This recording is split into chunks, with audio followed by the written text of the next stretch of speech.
Salut, bienvenue pour une nouvelle vidéo et pour un nouveau tag, parce que je me suis dit que ça faisait longtemps. Le dernier que j'ai fait c'est celui sur l'hiver, et ouais, je me suis dit que ça faisait longtemps et puis j'avais envie. Celui-là, je l'ai vu il y a un moment sur la chaîne de Manon de Vibrations Littéraires. Je vous mettrai le lien de sa vidéo en barre d'infos. Elle date, sa vidéo, je sais plus c'était quand, mais quand j'ai vu sa vidéo, en fait, je me suis notée dans un fichier Word sur mon ordinateur de ce tag à faire, et là, du coup, quand j'ai cherché un tag à faire, c'est celui-là que j'ai décidé de faire.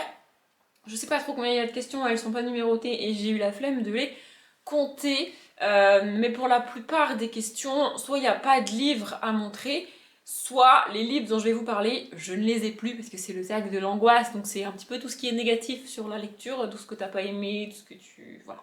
Du coup, pour la plupart des bouquins, je ne les ai pas. J'en ai quand même deux à vous montrer parmi tous ceux que je vais citer, c'est déjà pas si mal. Comme très souvent, quand je fais un tag ou une palle ou un truc, je vais regarder par là, parce qu'il y a mon ordinateur avec les questions, parce que je ne les connais pas par cœur. Bref, on y va. On commence fort, on y va, d'entrée de jeu, comme ça sera fait. Première question, la plus mauvaise lecture lue jusqu'à aujourd'hui. J'ai pas eu besoin de réfléchir, à chaque fois qu'il y a une question de ce type, je vous ressors ce bouquin-là, et j'espère sincèrement qu'aucun autre bouquin ne battra cette putain de lecture que j'ai trouvée, mais nullissime. Et je n'ai pas terminé ce livre une fois, je l'ai lu en entier de la première à la dernière foutue page, 2 fois. Donc, je sais de quoi je parle. Au bonheur des dames, d'Émile Zola. Oui, je sais, comme à chaque fois, hein, c'est un grand classique de la littérature, mais je déteste ce bouquin. Vraiment, je pèse mes mots. C'est beaucoup trop descriptif, c'est beaucoup trop contemplatif, c'est beaucoup trop long. L'héroïne, la Denise, est absolument insupportable. C'est ouf parce que j'ai actuellement, à l'heure où je tourne cette vidéo, 29 ans. Et j'ai lu ce bouquin quand j'étais en seconde. On a quel âge en seconde? On a 15-16 ans par là. Ça fait une bonne quinzaine d'années, on va dire, que j'ai lu ce bouquin. Je ne l'ai jamais relu depuis et je ne le relirai jamais, mais je l'ai gardé. J'ai fait un tri dans mes classiques récemment, mais j'ai gardé celui-là. Parce que c'est un peu comme un joyau de la bibliothèque, vous voyez, je suis fière de l'avoir lu pour le coup, vraiment, vraiment très fière, mais je le déteste. Hein. Voilà. Ça fait 15 ans donc que je l'ai lu et j'en ai un souvenir, mais alors, mémorable. Pas du tout positif, mais mémorable quand même.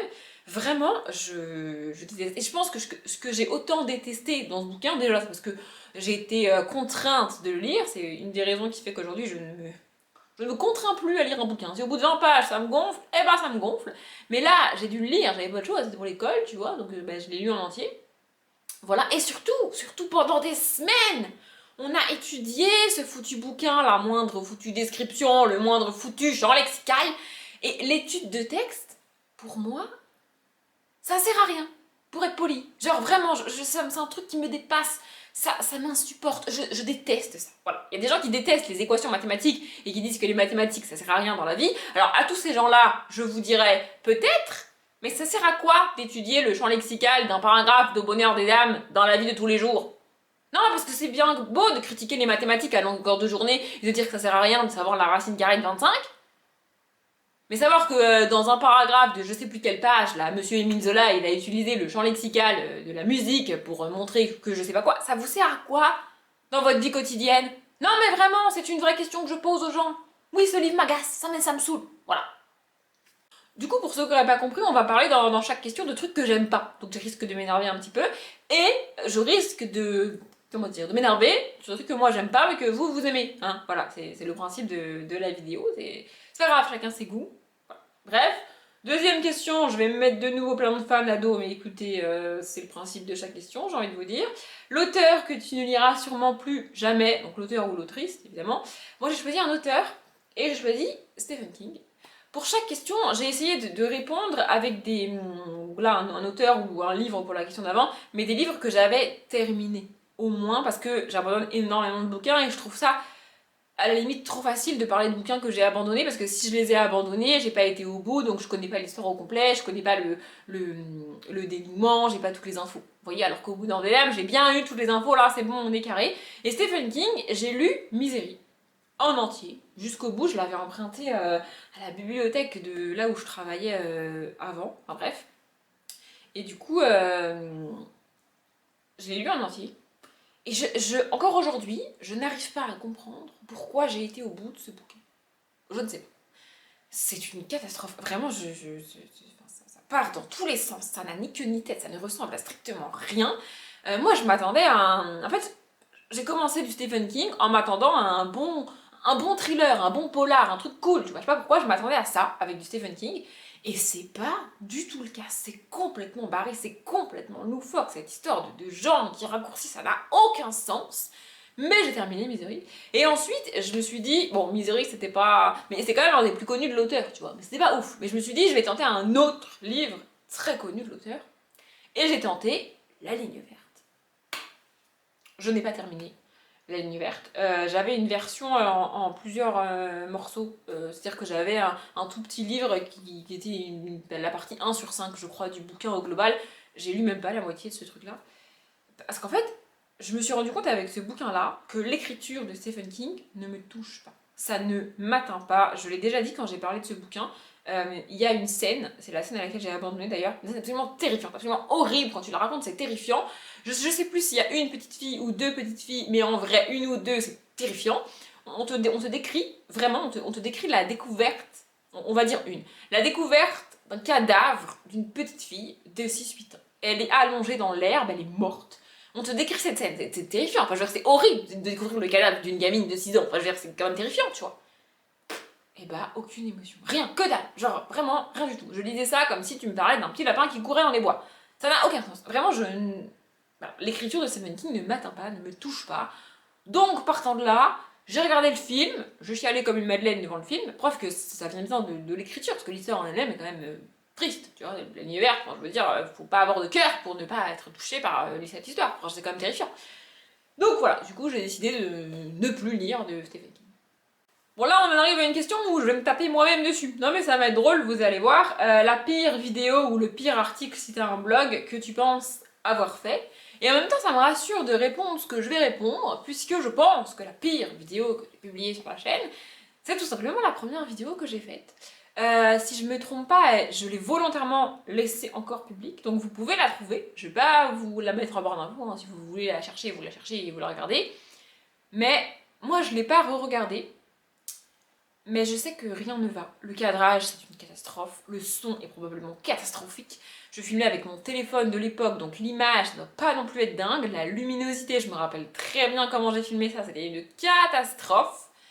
Je sais plus ce que c'est comme vidéo, un book haul, probablement un book haul. Mais c'est une catastrophe. Vraiment, je dois être... Enfin, j'étais hyper stressée, je dois être extrêmement mal à l'aise. C'est malaisant, c'est pour ça que je veux pas regarder cette vidéo parce que ça va m'auto-mettre mal à l'aise. Genre vraiment, je peux pas regarder cette vidéo. Mais ça me rassure de me dire que ce que je considère comme la pire vidéo sur ma chaîne, c'est la première que j'ai faite. Vous voyez, ça me rassure. Et juste, mini parenthèse, si jamais vous allez voir cette vidéo, laissez-moi un commentaire dessous, ça me fera probablement sourire. Mais dans cette vidéo, j'ai la voix plus aiguë que dans la vidéo dans laquelle vous êtes en train de regarder, parce que je ne l'ai jamais dit, il me semble, sur la chaîne, mais depuis, je dirais 2 ou 3 ans, ou peut-être même plus, toutes les vidéos que vous regardez et que vous écoutez, elles sont pas, comment dire, elles sont pas en vitesse normale. Elles sont pas en vitesse 1 sur 1, elles sont en vitesse 0,95 sur 1, ce qui ralentit un petit peu la vidéo. Personne ne s'en est jamais rendu compte, c'est pas visible, même moi au montage, je sais que je le fais, mais je me rends pas compte, je le vois pas. Ce qui a deux conséquences. Vraiment, la vidéo est un petit peu plus lente que quand moi je la filme, et du coup, j'ai fait ça parce que je parle extrêmement vite. Et même comme ça, même en 0,95, il y a des fois on comprend pas ce que je dis. Alors imaginez en 1, genre vraiment. J'ai fait ça parce que vraiment on comprend pas ce que je dis, c'est une catastrophe. Je parle extrêmement vite, c'est ma manière de parler, c'est comme ça, je parle extrêmement vite. Alors quand je suis avec des gens et que je dois répéter, ben je répète, tu vois, mais en vidéo, je me rends pas forcément compte, je tourne la vidéo toute seule, donc du coup je me rends pas forcément compte que je parle extrêmement vite, tu vois. Genre là, je vais me faire une phrase extrêmement vite. Bref, du coup j'ai trouvé cette technique-là, et ça marche plutôt bien. Et ça a pour conséquence, comme la vidéo était un petit peu ralentie, de rendre ma voix un petit peu plus grave. Ce qui n'est pas désagréable, puisque ma voix est plus aiguë que ça, du coup, dans la vraie vie. Donc voilà, si vous allez voir cette vidéo, j'aurai la voix plus aiguë. Et je parle dans cette vidéo probablement très vite, parce que plus je suis stressée et plus je parle vite. Voilà. La question suivante, c'est ma pire expérience en salon du livre ou de rencontre avec un auteur ou une autrice. Et là, bah en fait, c'est les seules fois où j'y suis allée. Je vais pas dans les salons littéraires. Parce que parce que trop de monde, parce que c'est forcément un endroit que je connais pas, et parce que ça fait beaucoup d'inconnus pour moi, je peux pas y aller. Et surtout parce que, en fait, j'ai pas... Pour faire ça, pour aller dans un endroit que je connais pas, avec beaucoup de gens, beaucoup de monde, et me retrouver perdue, en fait. Je vais paniquer dans un endroit que je connais pas, dans un endroit où je sais pas ce qu'il faut faire, je sais pas, vraiment je vais paniquer, c'est sûr. Pour réussir à faire ce genre de truc, il faut que j'ai une motivation, tu vois, un truc qui me fait vraiment envie. Genre, aller m'inscrire à la bibliothèque, ça a été compliqué pour moi. Oui, c'est comme ça. Mais je l'ai fait parce que j'avais vraiment envie d'aller emprunter des bouquins et que je savais que une fois que j'aurais surmonté la première fois, eh ben ça ira mieux après. Tu vois. Sauf que là, en salon, c'est a priori une première fois à chaque fois, dans chaque nouveau salon, même si c'est le même que tu fais chaque année. Et j'ai pas de réelle motivation parce qu'en salon littéraire, on parle des sorties, des nouveautés, des grands formats, et ça m'intéresse pas. Enfin, vous le voyez sur ma chaîne, encore une fois, j'achète jamais les nouvelles sorties. Je ne lis pas les nouvelles sorties. Donc j'ai aucun intérêt à y aller, mais je suis quand même allée 2 fois, il me semble, au salon du livre, donc à l'escale du livre de Bordeaux. C'est le salon du livre de Bordeaux, ça a lieu au mois de mai ou au mois de juin, je ne sais jamais. J'y suis allée 2 fois. Et ça a été 2 expériences absolument terrifiantes. Vraiment, j'ai croisé des gens, des booktubeurs et des booktubeuses que je connaissais. Il y en a un seul à qui j'ai été parler. Parce que les autres, j'étais tétanisée, j'étais terrorisée. Genre, vraiment, c'était une catastrophe. Et en plus de ça, c'était pas un bon moment parce que je crois même pas que j'ai acheté de livre. Parce que les nouveautés, elles me font pas envie. Je sais pas comment expliquer, mais les nouveautés, ça me fait pas envie. Donc, catastrophe. Vraiment catastrophe. Du coup, je n'y vais pas. On va reparler de bouquins que tout le monde aime, c'est le principe même de la question. Tout le monde a adoré ce livre, sauf toi. Lequel? Alors, il y en a plusieurs. Il y a plusieurs livres que j'ai tenté, que j'ai pas aimé, que tout le monde avait adoré, mais pareil, j'ai essayé de trouver un livre que j'avais au moins terminé. Et j'ai un petit peu galéré. Et puis, grâce à Nina Quill, parce qu'elle a fait récemment une relecture de la saga, j'ai décidé de citer Un palais d'épines et de roses, donc de Sarah J. Maas. J'ai terminé le tome 1, j'ai commencé et abandonné le tome 2. Mais vraiment, cette saga, je ne comprends pas. Et c'est ouf parce que dans son vlog de relecture, Nina Quill elle-même dit que c'est très long et qu'elle a hâte que ça avance parce qu'elle, du coup, elle a déjà lu la saga et elle connaît la suite et du coup, elle a hâte d'arriver à ce moment-là. Mais pourquoi tu t'infliges des centaines et des centaines de pages nulles avant d'avoir un truc bien? Ça n'a aucun sens de lire un bouquin comme ça. Enfin, je comprends pas vraiment, je ne comprends pas cette saga. Moi, ça me dépasse. Je n'ai pas du tout aimé. Le début du tome 2 était une catastrophe. Je n'arrive même pas aujourd'hui à m'expliquer comment j'ai pu aller au bout du tome 1. Vous voyez? Mais bon, écoutez, j'ai lu le tome 1 en entier, donc voilà. La question suivante, c'est exactement l'inverse, et j'ai un peu galéré jusqu'à ce que l'évidence me tombe dessus. Donc c'est tout le monde a détesté ce livre, sauf toi. Et franchement, j'ai trouvé ça très difficile, jusqu'à ce que je me rappelle d'une certaine saga que les gens adorent critiquer, que les gens adorent descendre en flèche, et ça m'agace. Parce que moi, en fait, c'est pas que j'aime cette saga, c'est que j'aime ce qu'elle m'a apporté. Elle m'a ouvert les yeux sur moi-même, mais sur ma vie, cette saga. Donc, bah oui, After de Anna Todd. Les gens adorent taper sur ce livre parce que c'est une romance toxique, parce que ça montre le mauvais exemple de couple et d'amour aux jeunes filles, aux jeunes hommes, et blablabla, et patati, et patata. Et ça me saoule. Vraiment, ça me fatigue en fait. Et en fait, l'argument même des gens me fatigue parce que pour moi, ça n'a pas été le cas. C'est-à-dire que l'argument des gens, c'est de dire que les lectrices, principalement, vont croire que c'est ça l'amour, c'est ça être en couple, c'est ça être amoureux, et blablabla, et blablabla. Sauf que nous, en fait, cette saga m'a permis de me rendre compte que j'étais dans une relation toxique. C'est comme, donc c'est possible, en fait. Alors, c'est peut-être infime, mais je doute que la plupart des jeunes filles croient que c'est ça l'amour, en fait. Enfin, genre vraiment, c'est-à-dire à un moment donné, c'est pas l'une des plus belles romances du monde, hein, j'ai jamais dit ça. Voilà. La question suivante, c'est la pire fin de livre que tu aies lu. Et moi, j'ai choisi une fin de saga. Donc c'est Le Labyrinthe de James Dashner. Donc Le Labyrinthe de James Dashner, c'est une trilogie qui a été adaptée en film d'ailleurs. Et puis ensuite, il y a un tome 4. Écoutez, ça a été vendu comme une trilogie, et puis ensuite, il a pondu un tome 4. C'était comme ça. J'ai lu la trilogie. J'étais déjà franchement pas emballée à la fin du tome 3. Et j'étais dégoûtée parce qu'à la fin du tome 3, je croyais que c'était le dernier, et j'avais pas toutes mes réponses. Du coup, quand j'ai vu qu'il y avait un tome 4, j'ai acheté le tome 4, j'ai lu le tome 4. Et j'ai déjà raconté cette histoire. J'ai abandonné le tome 4 du Labyrinthe à genre 3 pages de la fin. Parce que je me suis rendu compte que je n'aurais jamais toutes les réponses que je voulais dans cette fin de livre, dans cette fin de saga. pourquoi tu finis une saga sans donner toutes les réponses? Ça n'a aucun sens de faire ça. Enfin, vraiment, ça m'a dégoûté. J'étais là, mais pourquoi construire tout ça? Pourquoi nous donner toutes ces questions, tout cet univers et tous ces personnages et tout pour ne rien conclure? Pourquoi? Ça n'a aucun sens d'écrire un bouquin pareil. Enfin, je sais pas.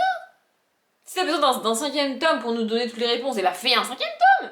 Mais ne termine pas la saga en 4 tomes alors qu'il n'y a pas y a aucune réponse, il n'y a aucune solution, il n'y a rien à la fin. Enfin, genre, vraiment, je n'ai pas compris cette fin de saga, ça n'a aucun sens pour moi. Je suis encore aujourd'hui extrêmement dégoûtée par le labyrinthe. Je n'ai d'ailleurs pas vu, je crois que j'ai vu le premier film et j'ai pas regardé les suivants, alors que j'adore l'acteur qui joue le personnage principal masculin. J'adore cet acteur. Vraiment, j'ai pas son nom. Si, c'est Dylan O'Brien, il me semble. Je crois que c'est lui. J'adore l'acteur. En tout cas, si c'était pas lui, j'adore l'acteur quand même. Mais j'ai jamais regardé les films. Faudrait que je le regarde. Tiens. La question suivante, c'est est-ce que j'ai eu une mauvaise expérience avec une maison d'édition, un auteur ou une autrice ou un ou une abonnée? Bah non. En fait, avec une maison d'édition, non. Je ne suis en contact avec aucune maison d'édition. Un auteur ou une autrice, non, parce qu'encore une fois, je ne vais pas les rencontrer, donc je risque pas d'avoir de mauvaises expériences. La seule autrice que j'ai rencontrée, c'est Alice Saint-Germain, et c'était pas une mauvaise expérience, c'est juste que j'étais extrêmement stressée, c'est mon état normal quand je rencontre des nouveaux gens, tu vois, mais ça s'est bien passé, enfin genre c'était très cool, elle était très gentille, voyez-vous, et j'ai jamais rencontré d'abonnés. D'ailleurs, c'est la vidéo des parenthèses et des précisions, si jamais un jour vous me croisez, vous me reconnaissez et tout, j'irai pas jusqu'à vous dire ne venez pas me voir, c'est ce que je vous dis, si vous voulez venir me voir, venez me voir. Mais ne vous attendez pas à me retrouver dans la vraie vie à ce moment-là, alors que vous me tombez dessus sans que je sois au courant, voilà, à me retrouver dans le même état que je suis en vidéo ou en vlog, vous voyez? Ce sera pas du tout pareil. Non mais je vous le dis, ce sera pas du tout pareil.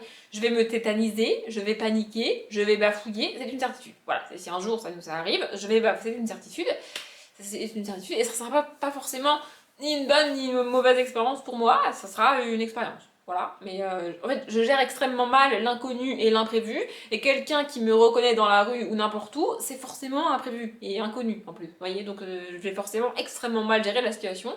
Mais si vous voulez quand même venir me parler, vous pouvez. Hein, voilà, c'est juste que vous risquez d'avoir l'impression de ne pas avoir la même personne en face de vous. Hein, voilà, je vous précise quand même. En fait, je vous ai menti parce que pour la prochaine question, j'ai aussi un livre à vous montrer. C'est le 3e, c'est juste que j'avais oublié de le sortir de mes bibliothèques. Donc voilà. Du coup, c'est un livre que j'ai encensé en chronique. Et avec le recul, je me dis que peut-être je l'ai surestimé. J'ai eu du mal à trouver un livre parce que il y a des bouquins pour lesquels je me pose la question. Pour lesquels je me dis, en vrai, peut-être c'était pas si ouf. Mais pour en être sûr, il faudrait que je le relise, vous voyez? Parce que ce qui compte pour moi, c'est ce que j'ai ressenti et ce que j'ai pensé au moment de ma lecture. Et pas ce que j'en pense maintenant. Parce que c'est trop facile en fait. Entre le moment où je l'ai lu, si je l'ai lu il y a 5 ans et aujourd'hui, j'ai forcément évolué. Donc forcément, mon avis, il a changé. Mais ce qui compte, c'est ce que j'en ai pensé au moment où je l'ai lu. Et donc pour savoir ce que j'en pense aujourd'hui, il faudrait que je le relise, vous voyez? Mais il y a quand même un bouquin pour lequel je sais pas trop ce qui s'est passé dans ma tête et je me pose la question, c'est Maybe Someday de Colleen Hoover. Alors j'ai adoré ce bouquin, j'en ai parlé, j'ai dans le biais de lecture qui date de je sais plus quand, j'en ai parlé, j'ai adoré ce bouquin, j'ai trouvé ça absolument génial. Le souci c'est que je n'ai jamais réussi à terminer un autre livre de l'autrice. Du coup, j'arrive pas à comprendre comment j'ai pu autant aimer ce bouquin et comment je n'arrive pas à ne serait-ce que terminer un autre bouquin, tu vois. Parce qu'il y a une marge entre adorer un bouquin puis aimer sans plus les autres bouquins d'une autrice ou d'un auteur et être incapable de terminer un bouquin. Genre, vraiment, même il y a un tome 1,5 de celui-là, bah j'ai pas réussi. Genre, vraiment, j'ai pas réussi, c'est une catastrophe. Du coup, j'en viens à me demander comment j'ai pu aimer celui-là. Enfin, genre, je comprends pas.